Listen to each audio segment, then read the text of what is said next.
The New York Giants just got a surprising update after a tough Week 1 loss. Let's talk about it. My name is Paul. This is Big Apple Sports. Tune in every day for the latest Giants news, insights, analysis.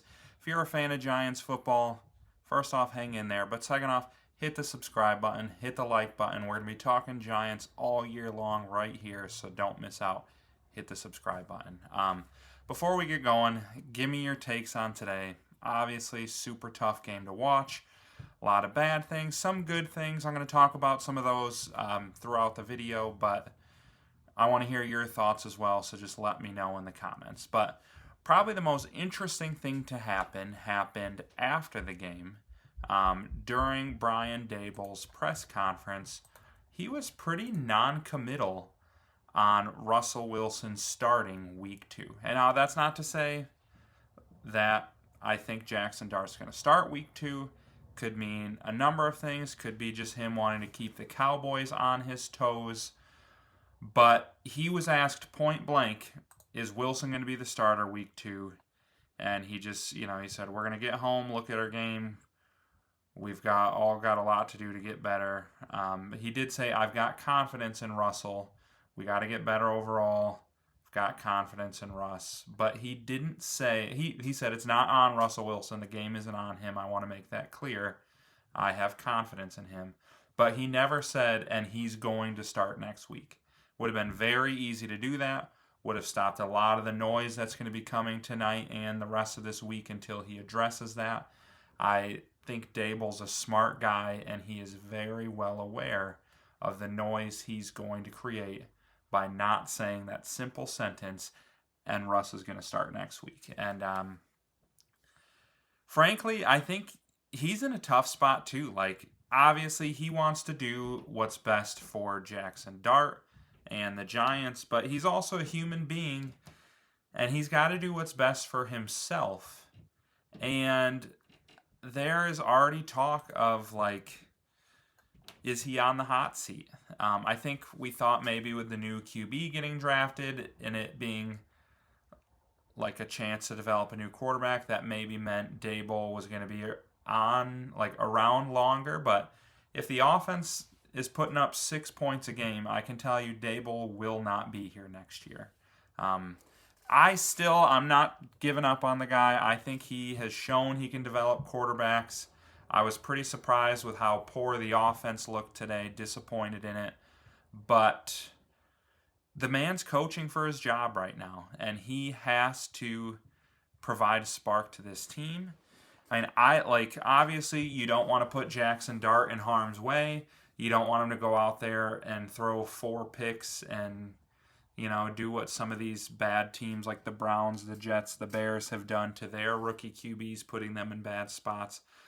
But at the same time, he's coaching for his job. He's got to do what is necessary to keep his job. And it's hard to imagine Jaxson Dart doing worse than that. The dude looked like he was money in the preseason. He made all the throws. He looked comfortable. He looked confident. He had great pocket awareness, great arm strength, everything you could possibly want in any level quarterback, but especially a rookie quarterback, he did in the preseason. And I think there's just things that at this point in their careers, there's things Dart can do that Russell Wilson can't. And, I put out a video this morning. There was talk of a special package of plays for Jaxson Dart in Week 1. We never saw that.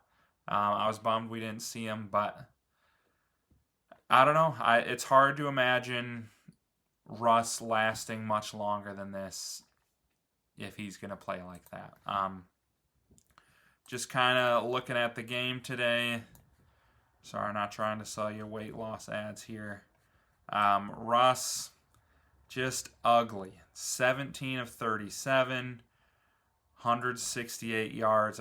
To throw 37 passes and not even throw for 170 yards is rough. Was surprisingly pretty decent with his legs, but that's something I think Dart is faster and more athletic than him right now. And it was a lot of dink and dunk. He wasn't accurate on his deep balls. Like, I didn't see him do anything today that I don't think Dart can do at a higher level even.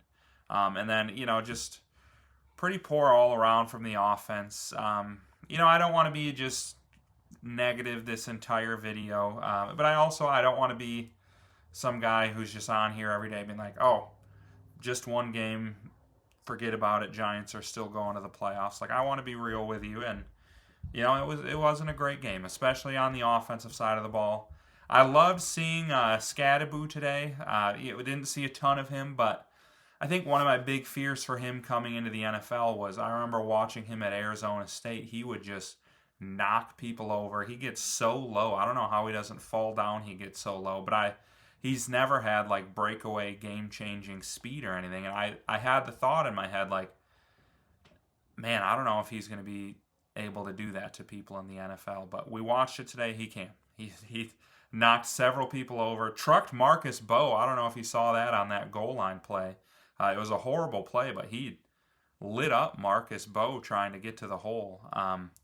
Wide receiver Marcus Bowe, that was interesting. They tried to throw a pass to him in the end zone. I don't know what was happening in the red zone, just really ugly in the red zone today. But I do think there were some positives. The Commanders, that's one of the toughest offenses in the NFL.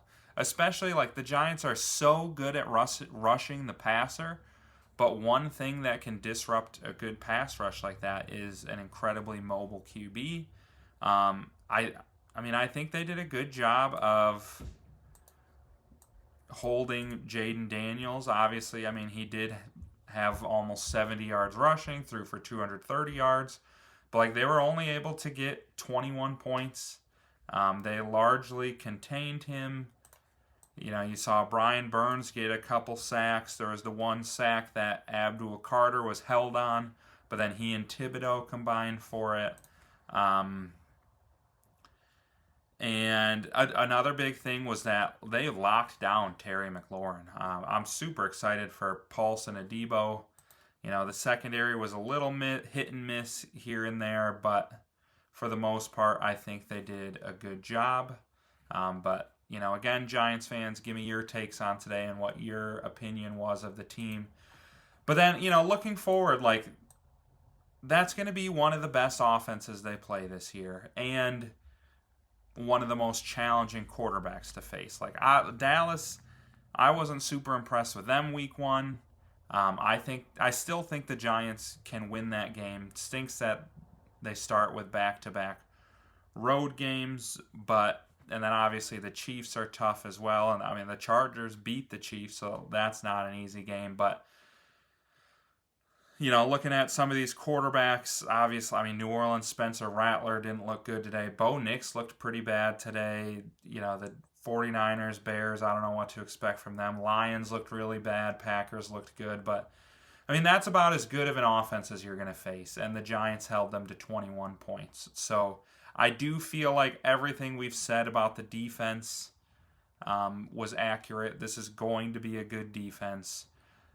Maybe the best teams like your Chiefs and your Eagles are going to be able to hang closer to 30, but most of these teams are going to struggle putting up 20 points on the Giants. And if they can just get some sort of competency out of their offense, then this is going to be a much different season than what we saw today. So it's going to be interesting to hear from Daboll this week and see who's getting reps with starters. I'll be keeping you up to date on all of that. Let me know what your guys' thoughts are. Do you want Jaxson Dart next week, or are you in the camp of let's let him sit and develop? But, for Daboll, he doesn't have time for that. Like, maybe it is best for Dart to sit, but Daboll needs to win or he's going to be gone. So that could push him to make a move. We'll see what happens. But subscribe and like, and we will keep you up to date on all of that right here. So don't miss out.